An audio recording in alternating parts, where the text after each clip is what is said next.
Hey everyone, it's Sid Slayer here, and today I'm going to be reviewing the complete series of Marvel's Jedi Knights, all 10 issues. This series came out earlier this year, back in March, and it just wrapped up this month of December with its 10th issue. So this story takes place about a year and a half before Phantom Menace. It takes place in between Master and Apprentice and the Living Force.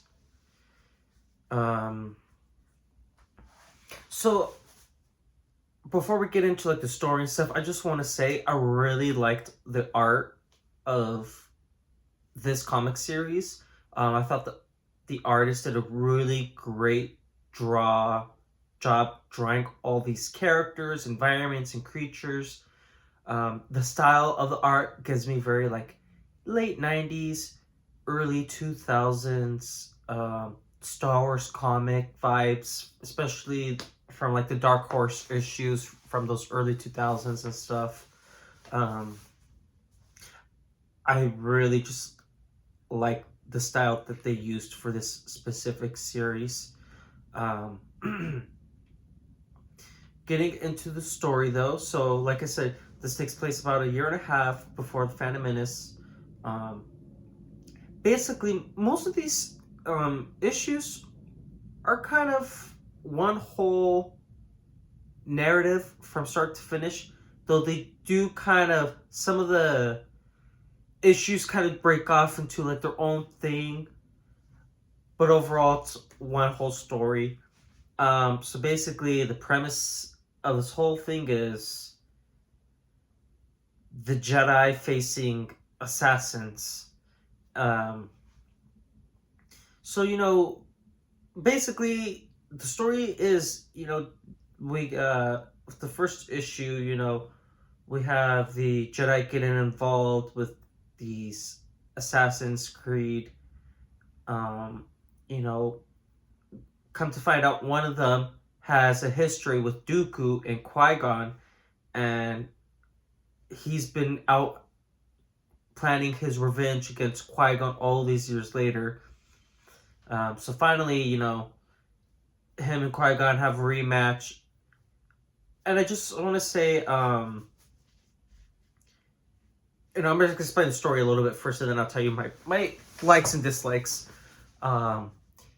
He poisons Qui-Gon. Qui-Gon, survives. The Jedi have to go after this Creed to find out who this guy is, only to learn about his history with Qui-Gon. And that's pretty much it. They find out who the assassin is, the one who attempted to assassinate Qui-Gon, and they capture him.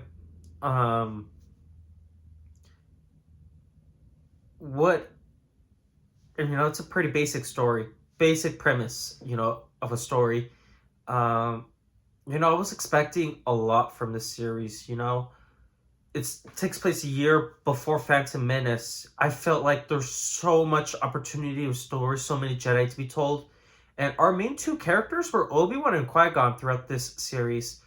And honestly, I love Obi-Wan and Qui-Gon, but I feel like we have pretty much enough stories that, I think we could shed some light on some other Jedi. I think having the story follow, like, Oppo Rancis, Yarl Poof, Yaddle, CC10, some Jedi Council members, or Luminara Unduli. There's so many Jedi in that period, or new ones that they can create, to really make you invested in what's going to happen. The whole story is, the whole 10 issues is just basically like the Jedi, with mainly Obi-Wan and Qui-Gon, I'm sorry, they're following, dealing with these Assassin Creed, and with a couple monsters that show up here and there. And I just felt like this overall story didn't grab my attention. It was nice. We got a couple cameos, new characters. Keller and Beck showed up. Uh, First comic appearance of the Doctor that takes care of Yoda in the final Clone Wars season arc. I believe her name is like Doctor Naomi or something like that. Doctor Naomi. So that was cool, but it's like I felt nothing was at stake. Like the stakes weren't high enough for what this series had the potential to get at. It would have been nice if they had created some new Jedi from the beginning. We followed them along, and then had different Jedi that we know come along and help them solve whatever journey we're following along in this series. But no, we basically just get mainly Obi-Wan, Qui-Gon dealing with this Assassin Creed. And yeah, here and there, like Shakti helps out, Mace Windu helps out, Ayla Secura helps out. Yaddle has her own little spin-off issue with a Jedi that they have to go investigate more about the Creed. And then she has her own little flashbacks, or not flashbacks, but like Force visions into the future with her confrontation with Dooku. I mean, that was kind of interesting, but it's like, I was really kind of skimming through some of these issues just because I felt it was so repetitive with the story they were telling. It's like, okay, we captured him, got away. Now we're dealing with the Creed.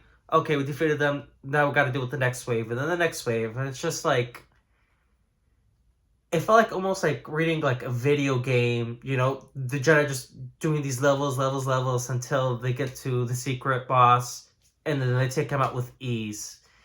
And then, I just think that if they had spent a little bit more time, the writer, trying to create a story, a very interesting story with following characters who we don't know or who we can maybe hope, we know basically what happens to Obi-Wan, Qui-Gon, Shakti, Mace Windu, basically all the Jedi that are in this series, we know what happens to with their fates.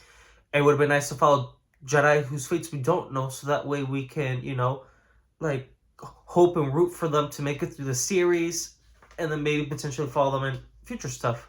No, yeah, I'm not saying that there were new Jedi created, but they weren't Jedi who were the primary people we were following along in this series, and I think this series kind of lacked that as far as, like, having the hype and having that, that thrill of wanting to find out what happens next. Like, I think this series could have maybe benefited from like a cliffhanger each issue, but unfortunately, it's like, okay, the Jedi defeated the Creed this issue. Okay, next they're gonna go investigate more about the assassin this issue.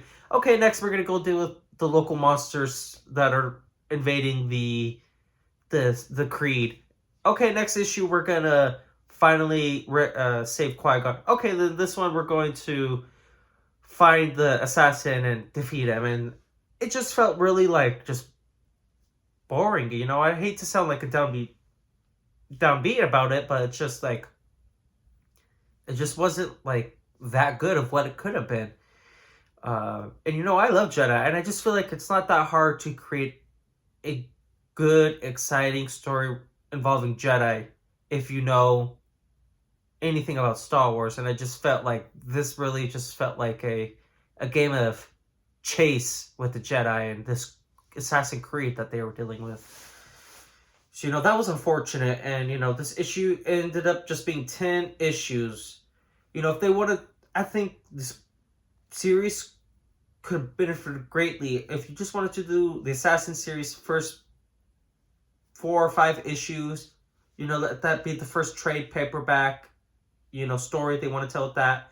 And then the second half, move on to maybe something more with like the mystical elements of the Force. Something that maybe shows us we're pushing towards or getting closer to the events of the Phantom Menace. Show us some stuff with the Trade Federation going on with the Jedi Order. Show us, a little bit more of the relationship with the Jedi and the Republic Senate and the Chancellor at this time. Show us, what maybe other new Masters or Padawans missions look like when they're going out. I think this really could have been like a High Republic story with different Jedi, different skills, solving different things, but it just felt like we were just focusing on just one thing, this Assassin's Creed with Obi-Wan and Qui-Gon, and we were getting just some Jedi here and there who we basically already know the fates of and most of their stories. And it just felt like the story did not benefit from any of this, and I really felt like it could have been something else. I mean, look at this first issue.